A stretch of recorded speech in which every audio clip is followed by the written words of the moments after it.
All right, folks, welcome to another very exciting edition of the 2030 Leadership Newsletter, which will also be a really exciting episode of one of my favorite podcasts, The Bare Necessities of Entrepreneurship, with our incredible friend and, for the purposes of this interview, co host and co conspirator, Rob Napoli. Rob, thank you so much for being with us here today. You bet, Matt. I love it. And I'm really excited for this part two. We had a great part one conversation about open innovation, and I couldn't wait to get back into this. So I'm really excited. I appreciate being here. And, I just want to say that I love the fact that we have spaces in places like this to have these conversations that are very much needed to create the kind of change you want to see. And it's the conversation and the discourse that's going to, in my opinion, really make things pop, especially this episode being very tactical with our topic today. So appreciate being here. I was going to say part of the challenge of this is is that it can get a little abstract, but I think in this episode we'll talk about actual things, actual tactical ways in which corporates and startups can engage. I also want to say that for anyone who did watch or hear the previous conversation, we covered what started as a conversation about open innovation requiring leadership. I think flourished into a very interesting conversation about how open innovation kind of came to be, and again, why leadership matters underneath that, why leadership can power forward the ways in which corporates and startups can engage. And part of that felt tied to a generational story. At least that's how I see it, that over the last 10, 15 years, our generation of founders and corporate executives have made possible, they have even created the playing field, I should say, where corporates and startups can really engage, right? Outside of like your traditional R&D shops or, sort of one-off laboratories, there are repeatable processes finally in play that folks can consult and use and build upon. And I frequently joke that the first tactical thing to consider if you're a startup looking to work with an innovation team, right? Not with any business unit in a large organization, but specifically an innovation team that has come to you, wants to work with you, or you've tried to sell into them, are to think about your 3 Ps: procurement, proof of concept, and pilot. And I'm happy to jump into all those, but Rob, I should probably at this moment actually ask, what have your experiences in the trenches of corporate procurement been? Because I know you have them, and they're not always fun, surprisingly. I love this. I love this idea of the 3 Ps. One of the things that, having worked with over 500 founders in the last 3 to 5 years, they always come to me for a lot of different things, and usually it's around getting funding, closing a client. A lot of times around funding, right? And they always, a lot of them want to work with these big corporate partnerships, and they're like, we're looking for a consultant to introduce us to the VP of this or VP of that or the C level here, or do this so we can like show them what we can do and like get them to pay for a partnership and all this shit. Right. So a startup is looking for a way to get access to a corporate budget to accelerate their business, and they would take either a consulting group but have you also found that they would go to someone directly in the institution, right? They would just go to an executive in the first place? That's kind of the thing, right? Is they're always looking for these warm intros and they're trying to sell into versus approaching directly from an ideation and conversation of a partnership. Right, like hands open, ready to collaborate versus I got goods I need to peddle to you. Yeah. Yeah, and like they don't understand. Well, one, they don't always understand where to go because they initially they're just going to think, oh, I'm going to go sell to my ICP and that person's going to point me in the right direction when that's not where to go. Sure. And for anyone who's curious, although maybe they've already dropped out, but can you just quickly, sorry, I wanted to go back. Can you just define what an ICP is? Yeah. So your ICP is an ideal customer persona. That is, in the sales, kind of jargon, it's the person that buys from you, right? And this person is going to buy your product. But in this potential partnership, as people are asking me, you're not necessarily selling to the person that can buy to you because there's teams at corporates that are specifically looking for amazing tech and ecosystems and products to accelerate as part of their one their current line of business, a new line of business, or their ecosystem or innovation, which we've seen happen before. But so many startups don't think this is a natural progression or even an opportunity. So it's like, I'm going to go get funding. And a great way to get funding is to show traction. And one of the best ways to show traction is to ink a big partnership with a big enterprise corporate. I'm going to do that in the next 60 days. Well, that takes a long time to sell into a large enterprise corporate. And in this kind of vein, you're not really selling to them to buy your product. It's a totally different conversation on partnership. And it's something that I've now been able to start better verbalizing of, have you thought about going to the innovation department? Have you thought about talking about what a partnership looks like? Have you approached these different organizations that could exponentially speed up your time to market? And people will look at me with like blank faces, like, where do I even start? Right. Well, yeah, because you're presenting like, well, in their defense, and I've been on both sides of this, you're saying to them like, this is going to be really fun and incredibly lucrative, and here's a maze that you now need to navigate. Like, so they're with you, they're excited. All of a sudden, you show them a picture of the most complicated path ever, and it becomes like survival of the fittest, right? It's like, how long can you tread water? How long can you endure? How much pain can you take? And my experience, just to be clear, when I came out of entrepreneurship, I'd never sold into a corporate. A lot of what I was doing was consumer facing, and I was especially focused on the product side. My first startup, when it failed, I realized I didn't know anything. And so then I spent 3 years developing a way to be a product person. And then I started to work with other founders and recognize their pain points. And my dream was to build products, particularly in the media space, that were sort of advancing the creative economy, which meant that maybe there would be distributors for things I made down the line. But in the earliest stages, it was private financing, making sure that you had the right team, knowing how to like I could tell you, I could recite the lean canvas to you backwards and forwards. I could talk to you about the actual development process, but I didn't come from a pro corporate space necessarily, or pro institutional space, I should say, necessarily, because I had no experience with it. I also, and this is the generational piece I think is really important, like it was really hard to get a job at a large institution. And the failure of the banks essentially at the end of the 2000s created deep financial instability for the whole world. So the punchline here is that my first corporate job was at a bank working with startups.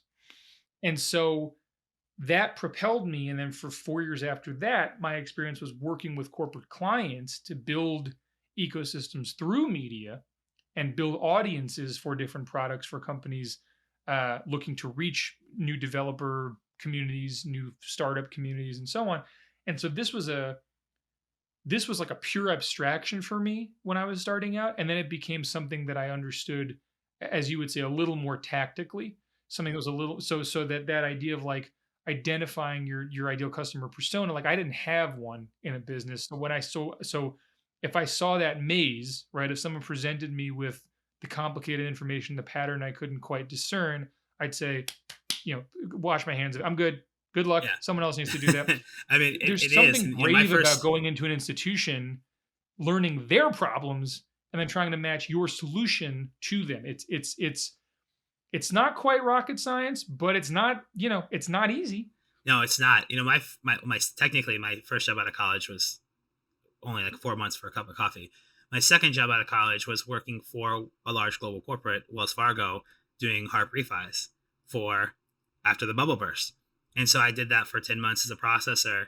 And then my experience of like starting to be in a large corporate and see that internal maze is something that I think helped me when I went into my first real job as a recruiter at Kforce. I was selling into Wells Fargo, Nationwide, Principal, these large global corporates. And I had to use a methodology called account-based marketing or account-based selling. So understanding who is in the organization, building out an org map, what titles mean what, because depending on what bank and what, like, no offense to Wells Fargo, but they fucking throw around AVP like it's nothing. So like people can be a VP in like 3 years, but they have no decision-making power. And so it's like, how do you discern what titles are what, who does what? So I was lucky enough in my early career to see that and kind of go through that. So I've been able to help people map that out, but it's not easy. And understanding which departments do what and who to talk to and where to even go is a big problem. But I think that when we talked about in our first conversation about innovation and why I really think this is so huge is that there is ton of movement in larger organizations understanding that they've done the same thing year over year and they've grown, and there's a sense of comfortableness inside. So Right, for them to you're really not just incentivized necessarily to take those risks. So the comfort that you're describing is like it's maybe sort of akin to a finish line, right? Like, oh, I can park here for a while. I ran this race. I don't have to necessarily worry about doing anything new or risky. but I think that slowly large corporates are starting to realize, well, we have to innovate, we have to do some things, but maybe we don't have to build it ourselves. Let's look at those that are from outside of organization who are coming out into this world with big ideas, ready to make changes, and let's see if we can help foster that. And that was something that I didn't even know it really existed until I moved to New York, right? Like, if you'd asked me if that's even a possibility, I mean, if you'd asked me what a startup was in 2013, I probably wouldn't be able to define it to you very well. Then I moved to Italy in 2015. And that's where I got my first startup and like this whole world of entrepreneurship. Then I came to New York and went through the whole ecosystem.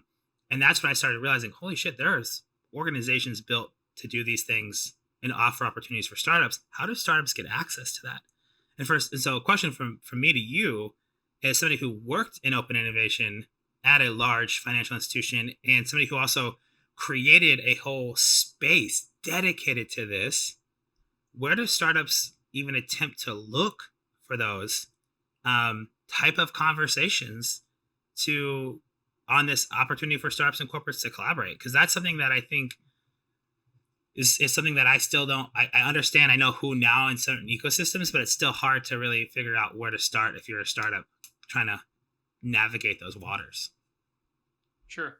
So I'm going to go back to the three P's also, which is worth recognizing. That's the process you have to start. So procurement is going to take a long time, right? That's when I threw to you. It's going to be hard to be onboarded into a corporate system to get paid for something. In my experience, the proof of concept is not paid. That's what they call a POC in the corporate world these days, and that is some sort of definitional proof that the product is. It's the equivalent of product market fit, right? It's going to work in within the walls of this labyrinthine organization. And then the pilot, the best of those are paid, and that's when you have some sort of scope of work with the institution you're looking to engage, right? That you're gonna actually deploy your technology, that you're gonna launch it beyond this sort of demo equivalent, right? That is the POC. And that's like a very loose, sort of caffeinated Friday morning at the end of a long week coming off of having COVID definition. But I wanted to go back to that to really define that. That should be the clip, Rob, that you use in all your socials, because that's pretty clear. But I think that the reason I bring it up again is I don't know that I would point startups in any specific direction until they knew those things, because that's the foundational base you need to understand if you're then going to go engage any business unit leader. Now, you've called it an innovation department a couple of times, and I know what you mean. There's no innovation department. There's no like back room of innovation. No one's sprinkling a little innovation on anything. It's a generally speaking, as decentralized and complicated as any business unit in a large firm. And so there are some ways of engaging that make sense. Like you go on LinkedIn and you find there's a director of open innovation, or there's an AVP of startup incubation, or there are job titles. Of course, hit those people up, but understand what their incentives are by asking them questions. And if you can, then, and this is an exercise that I learned via an intensive I helped facilitate at the Sci Center for Innovative Thinking at Yale. I knew it at a high level during my actual corporate experience, and particularly when I had corporate clients when I was running LFT Media. But in the form of the intensive, it helped because I got to go broader than I usually think. Stakeholder mapping. Sorry, that was a very long intro to stakeholder mapping. Map all the given stakeholders in the either proof of concept or the pilot you want to engage in, which will also give you that third P, right? It'll tell you how long the procurement cycle is going to take. That's the most tactical way I could think about it. What incentivizes someone to, within the firm you're looking to engage, right? If you're going to be engaging the MD of open innovation, that's a real job somewhere. Oh my goodness, does that mean that they have the budget, that they have the decision making power, that invariably there will be a chief of open innovation or something that they're also There's managing up always to. somebody else. Yeah, and so it's worth understanding that hierarchy first, and then selecting the scope of work you want to chase. Now, you and that executive might become best friends, go out for millions of drinks and dinners, and decide that you want to engage in a longer process. But at the very least, if you could say, look, I want to go through a proof of concept with you.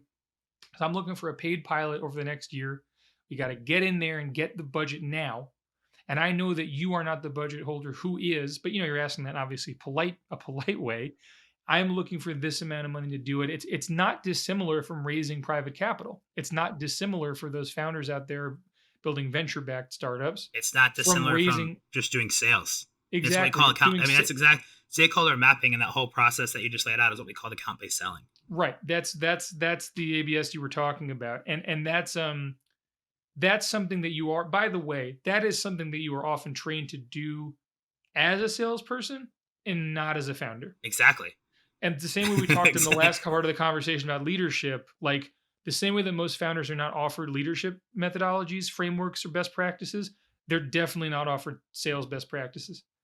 And I just cut in there, but that's what I make my living off of, right? Like I actually get paid to go into accelerators and organizations, and I have a whole course on how to do founder-based sales, founder-led sales, which is right. So you're looking at it, or organizations that provide cohorts of founders, right? Accelerators, and then you can actually work with those founders and teach them how to sell because, hey, no one else has.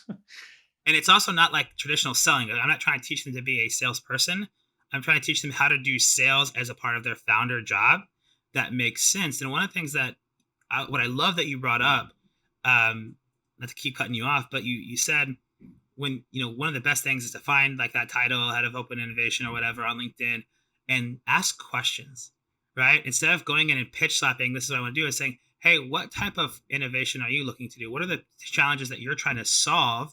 And then it's like, this is what I'm doing.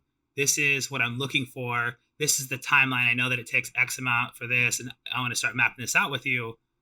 But like, if you get really good at not pitch slapping innovators, just like with VCs, and asking, what are some of the challenges that you're trying to solve? And this also takes place instead of trying to sell into large organizations, if your solution could help a certain division of Barclays, I'm going to call everybody at Barclays and say, hey, I'm looking at launching a new product to market. I don't want to sell you. I would, giving your position and the work that you do, I would love to ask you 5 questions and get some market feedback. Would you take 20 minutes to answer 5 questions? Right. Right? Because then you could say, hey, I've done my research and I've talked to people at York. I like that phrase, pitch slapping. That's funny.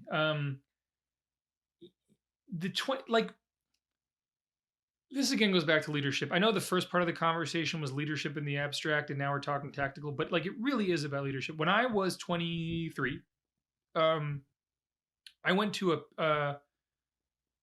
he's a friend of mine actually, who runs the Entrepreneurs Roundtable Accelerator that came out of the ERA meetup series. Still exists, still awesome. And I went to an ERA pitch night and I pitched to the VC David Pakman, I believe is his name. And it was like early 2011. And I remember my pitch was like tight. I was ready. I spent the day rehearsing. And I left no room for questions. Like there was no curiosity. It was just like, yeah, good job, kid. Good luck. Worst feeling I ever had. Like, you know what I mean? Like, because I needed help. I needed advice. We were going to go fundraise. Like, it was just not the right thing to do. So leaving yourself open, that was not only a sales mistake, that was a leadership mistake. Like, I shouldn't have been so worried about being buttoned up and ready. I should have been like wanting to ask questions. I should have been curious in a different way. I know it's a weird example, but I find that the focus on like strength and professionalism, or whatever I imagine those to be at 23, I was like 9 months out of college. It didn't leave room for curiosity and discussion. And what I guess I'm really getting at is there wasn't a tremendous amount of humility in that presentation, in that experience, right? Like I was like, I'm doing this, we're raising money at this is going to be the best product ever, blah blah blah blah blah blah blah blah. Thank you, good night. And yeah, I probably did really good, in like the stopwatch Olympics, and do I get the gold for fastest pitch? Uh, who cares? You know what I mean? It's like the spreadsheet Olympics. It's like these meaningless. How how tidy is your Excel? Meaningless. How fast is your pitch? Meaningless. Like I felt that I was grading myself on a weird curve that was based on a lack of awareness and humility. And I'm not beating myself up. I'm not saying it was just it was a lesson. It was a teachable moment, as they say. And all these years later, I think about the fact that the best meetings I've had are me saying, "What does that mean?" or "I don't really know that." And that's the kind of humility founders need to have. It's funny, we've been talking a lot about what founders need to do, without talking a lot about what corporate executives need to do, and we can in the moment. But I think it's clear also that, like, boy, if you want to be a founder, good luck. It is just the hardest job, because we have now said that you need to really consider leadership. Think about becoming a full-time salesperson and check your ego at the door every chance you get, while also being confident enough to have everyone believe in your vision. I mean, that is such a difficult job. It's a job full of contradictions. And I just think that's a key. I just wanted to take a minute to say that also, that I'm a two-time founder, and it's a tough. I don't feel any. So I was having a conversation recently. Someone was like, "Well, this is a startup, and you know how life is like at a startup and whatever." And they were talking about roles on a team at a startup and how hard it is. And I was like, "Yeah, very few people actually do know. Like, don't like, startups is sort of shorthand for it's hard, but it's worth really digging into what makes it hard. That shorthand doesn't quite do it justice. Is my point." Yeah. I mean, that's again, that's why I started the Bare Necessities. Is being a founder, starting a company, being an entrepreneur is fucking hard. And the big piece to what you said there is, if you really want to, whether it's funding, VC, private funding, investor funding, accelerate their funding, or corporate innovation and teaming up, you have to be a good leader in the fact that you have a vision and you're not afraid to take risks and put yourself out there, and you go and share your vision, and you ask great questions and show, hey, this is what we're looking to do. This is how we think we can help, and try to really get them on board. And if you can present it in a way where it's a two-way conversation and not a one-way, meaning I'm not pitching you, I'm asking questions and then showing you what I'm doing, and be a good leader about it, then conversations will happen. And you also have to show them, right? Talk is cheap. It's really easy to be a good pitcher. It's easy to say all the right things. And, as you have mentioned, just start using all the right buzzwords and things. But that doesn't mean, that's not where the rubber meets the road. So no, and it doesn't, and it often confuses people. I find, like, if I'm allowed to be self-conscious for a moment, my biggest concern about the two conversations we're having here is that they're appealing to 20 people who speak our language. And the whole problem with industry reinvention is that everyone needs to understand this stuff. Like, everyone needs to understand. You need to be able to go home at Thanksgiving and tell your grandma what the hell open innovation is, why it requires leadership, and how without institution and insurgent collaborations, incumbent insurgent collaborations, you're not going to be able to actually achieve the big goals that we're facing societally, whether that's racial and gender equity, whether that's the rapid automation of the workforce and addressing that in industry after industry, or climate change, which is the thing that sort of drives me the most. But it drives me most professionally right now. I should clarify. If there's a problem in the world, I'm generally panicking about it. Just to be clear, I don't select. I'm not selective about what keeps me up at night and where I think the world is unfair. But I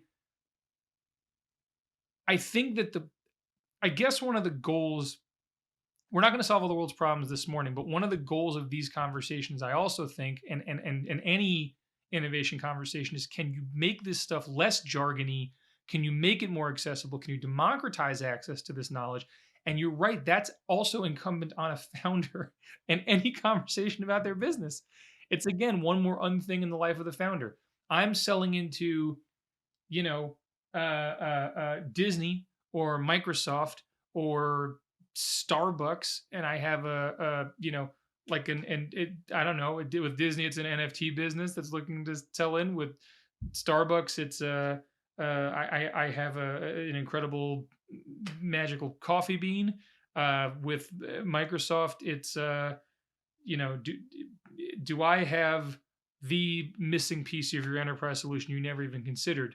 Whatever that pitch is, whatever that product is, it's worth considering those corporates as customers and partners and not as sort of hurdles to reaching your goal, as platforms atop which you can continue to build. And that's why these conversations are so important, because that scale is magnificent. It can launch your business into the stratosphere. And anything else, yes, it's shop talk, but I worry that it sometimes is just so dull that it clouds the ultimate mission, which is launching your innovation so that it changes people's lives. And I love that you said that, because I'm actually working with a wearable device company, and we're actually engaging in a large corporate conversation about how we could collaborate to create a wearable solution that could help with a very real problem that many people have. I'll save that pitch for another day. But the reason we're even in this conversation is we show them, hey, this is what our technology does. This is why we're really excited about it. And we think we can help you solve this problem while providing a really cool um, opportunity for your users to do better in a functional posture state. So, Right. Well, that's. Can I just add? I want to add one more thing about that, because I think it's a good transition to the executive role eventually. But I want to say something about that. Like, to be aware of what the corporate needs are, include recognizing, and you've said this to me before, right? Like, that they have a day job, that they have a business, and this is something that at Idenia we're very, very serious about, which is you need to be able to keep the business going while moving into the future. Like, it's not a situation where you stop work as it is to try something new. You can't pause. That's what makes, honestly, the process of corporate innovation so hard and so exciting. It's not just the scale; it's that you're balancing uh, the deep complexities of maintaining a business while moving into a new frontier. yeah. And I want to share this example as we close this one out. Is one of the company, there's a company I was working there, an AI ML company that do data monitoring, and they were looking to do POCs, proof of concepts, with some really big organizations. And the founder had a really great idea to just say, send an email and say, hey, this is, reaching out to you because we're assuming that you probably have this problem. This is what we started the company to solve. We're looking for a few key organizations that want to engage in a proof of concept. What you get out of this is X, Y, and Z. What we get is feedback, data, and if you feel generous, they put a price tag on it. Think of it as a tip jar so that we can dedicate the time, energy, and effort to run the proof of concept that would allow us to actually then scale into a paid pilot. And the response they got back from that, using that language of POC with the tip jar into a paid pilot, and then kind of that purchasing and like using the terminology used, worked really well. They were able to close 3 POCs in 8 months. And that's huge. And they made like $8,000, which is absolutely nothing. And to be honest, the large companies they were working with, like I was like throwing out like $1 on the floor, right, for them in terms of like, if this works, amazing. And if we get to that paid pilot stage, like that's awesome. If not, it was $1,000. But it's validation. And when you're a startup founder, a dollar is validation. Exactly. $8,000 from a potential enterprise partner, client, acquirer, investor, whatever that relationship is down the line, is validation. I think you're right. And hey, you're welcome. 3Ps, they matter. It works, they're and it's something that needs to. You need to, but you need to frame it. And this kind of goes back to the initial part. You map out at an organization stakeholders. You start reaching out, and you have two-way conversations, and you're very clear about what value can be had and how this opportunity could open doors. And it is a starting point to further collaboration to really grow something that could be beneficial for all parties involved. When you start using that language to executives and open innovation departments at organizations, you start having real conversations and people start, showing interest and responding. If you just pitch slap them and be like, hey, we're the most amazing company since sliced bread doing this, like, they're like, who are you and what are you doing? Like, we're a multi-million billion-dollar business and you're telling us you're the best thing since sliced bread. Like, have a cup of coffee first, right? But if you're like, hey, this is what we aim to do, Right. this Well, is and that's our another vision. thing. There's a difference between ambition and hubris. You know what I mean? And I think, and a lot of founders can err on the wrong side. I'm really curious to see how this is going to work, in particular, like the Web3 space, where so much is built from, um, like confidence and vision and uh it's there seems to be a sort of social belief in a lot of the entrepreneurship I see there, right? Which is not necessarily built on institutional reformation. It's built on, you know, a really good example would obviously be like, we need to be able to create frictionless payments. That system's broken. Let's build it here. And that impetus is not always the same impetus that is, within the halls of a bank. What motivates them? So they might see it as a problem. They might be looking for a solution, but I don't think they're going to necessarily think that something's broken. Like, they still have a business where they're sending money. And so that sort of patience that's required in that's really hard. And I find that the more, like the more popular and sort of frontier-based technologies, it'll be really interesting to see how and where they can integrate with institutions for scale too, because we're way past the idea of like, does your big company need a website? Like, we're now in a we're now in a much more complicated technological stage of things, and we're going to see it in the next few years with like AI applications and cybersecurity applications. And my sort of the thing I get particularly excited about, because I happen to work on an audio documentary with the brilliant folks at IBM Quantum from 2020 to 2021, is like, over the next 15 years, are we going to start to see quantum computing begin to scale? In which case, all the rules of modern history are going to be rewritten. And I don't know that any business leaders are considering that kind of systemic and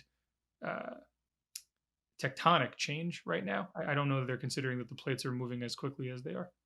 I don't know. I mean, it's gonna be interesting to see, and it's gonna be interesting even more so when we talk about not only the technological issues are changes that are coming, but also impact changes, right? And as our young generations are standing up to be more impact focused and wanting to work in more impact driven companies, whether that's fighting climate change through decarbonization, whether that's through being more charitable giving causes and giving back to the communities they serve, to solving really large problems around where do we go from here in terms of what does the future of life look like through technology advancements and services.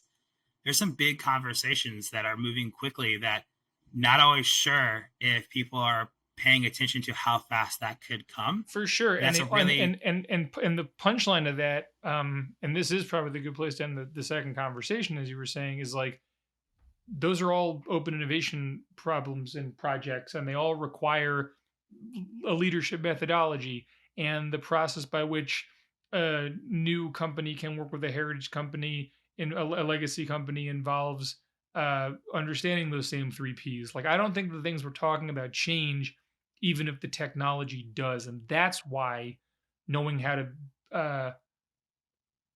to put forward reinvention, how to stay reinventive,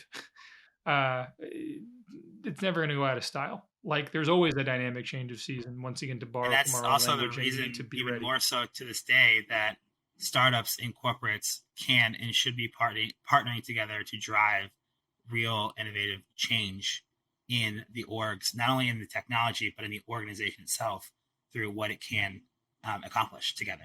Yeah, for sure. I mean, you're awesome. not gonna get a fight out of me. That's well, how I live my life. I appreciate you letting me be on and chop this up with you for part 2. This was a lot of fun, and for those out there listening on the Bare Necessities podcast, you want to check out part 3.